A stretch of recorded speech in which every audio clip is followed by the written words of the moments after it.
Hi friends, இது நம்ம exam tips. நம்ம நீங்கள் பார்க்க போகிறது SSC GD constable woman candidate physical வந்து நீங்கள் ஸ்டார்ட் ஆகி முடிஞ்சிருச்சு. சரிங்களா?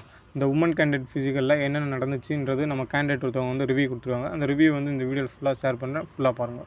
இன்றைக்கி செப்டம்பர் 1 வந்து மொத்தம் 1200 கேண்டிடேட் வந்து கூப்பிட்ருக்காங்க. அதில் ப்ரெசென்ட் ஆனது வந்து 600+ அவ்வளோதான் ப்ரெசென்ட் ஆகிருக்காங்க. ப்ரெசென்ட் வந்து ரொம்ப கம்மியாகவே இருந்திருக்கு. சரிங்களா?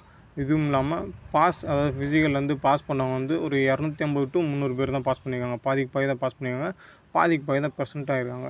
உமன் கேண்டிடேட் பொறுத்த மட்டும் இன்றைக்கி ஃபிசிக்கல் வந்து ரொம்பவே ஈஸியாக இருந்துச்சு. நாங்கள் காலைல 6 மணிக்கெல்லாம் ஸ்டார்ட் பண்ணி 9:30 10 மணிக்குள்ளெலாம் ஆல்மோஸ்ட் முடிச்சிட்டாங்கன்னு சொல்லியிருந்தாங்க. இப்போ எல்லாமே ஹைட் வெயிட் மெஷர்மெண்ட்டாக தான் போய்கிட்டு இருக்குன்னு சொல்லி சொல்லியிருந்தாங்க. ஹைட் மெஷர்மெண்ட்லேயே நிறைய பேர் வந்து ரிஜெக்ட் பண்ணியிருக்கா சொன்னாங்க. ஹைட் வந்து ரொம்ப அக்யூரேட்டாக பாயிண்டில் பார்க்குறதா சொன்னாங்க. கொஞ்சம் ஹைட் வெயிட் நீங்கள் மெஷர் பண்ணும்போது நல்லா ஸ்ட்ரிப்ஸாக இருங்க. இந்த பாயிண்டில் கம்மியாக இருக்கும் எல்லாமே நீங்கள் வந்து ஹைட் மெஷர் பண்ணும்போது கரெக்டாக நிற்கலைனாலுமே நீங்கள் இந்த பாயிண்டில் தான் ரிஜெக்ட் ஆவீங்க. நீங்கள் கரெக்டாக ஸ்டெடியாக நில்லுங்க.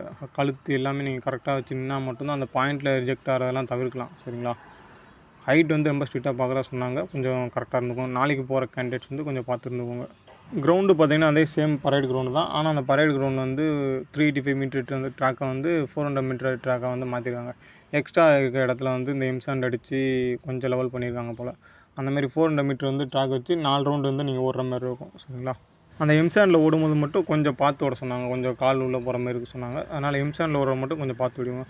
உங்களுக்கு காலையில் 6 மணிக்கெல்லாம் ஃபிசிக்கல் வந்து ஸ்டார்ட் பண்ணி 9 மணிக்கெலாம் ஃபிசிக்கலே கம்ப்ளீட் பண்ணிட்டாங்க. அதுக்கடுத்து இந்த ஹைட் வெயிட் மெஷர்மெண்ட் தான் போயிட்டுருக்குன்னு சொன்னாங்க. ஸோ ஃபிசிக்கல் ரொம்பவே ஈஸியாக இருக்கும். ஏன்னா 6 to 9 ஃபிசிக்கல் வந்து ஈஸியாக பண்ணிடலாம். சரிங்களா? ஸோ ஃபிசிக்கலை பார்த்து நீங்கள் வந்து பெருசாக வந்து யோசிக்க வேணாம். நெக்ஸ்ட் இந்த ஹைட் வெயிட் மெஷர்மெண்ட் அக்யூரேட்டாக பார்க்குற சொல்லியிருந்தாங்க. மொத்தம் இன்றைக்கி பார்த்தீங்கன்னா 8 பேஜ் வந்து வந்திருக்காங்க. ஒரு பேஜுக்கு வந்து 75 பேர் சம்திங் வந்து ஓட விட்ருக்காங்க. சரிங்களா? ஒரு சில பேஜில் வந்து ஆள் கம்மியாக இருக்கனால ஒரு 70 பேர் அந்தமாதிரி ஓட விட்ருக்காங்க போல்.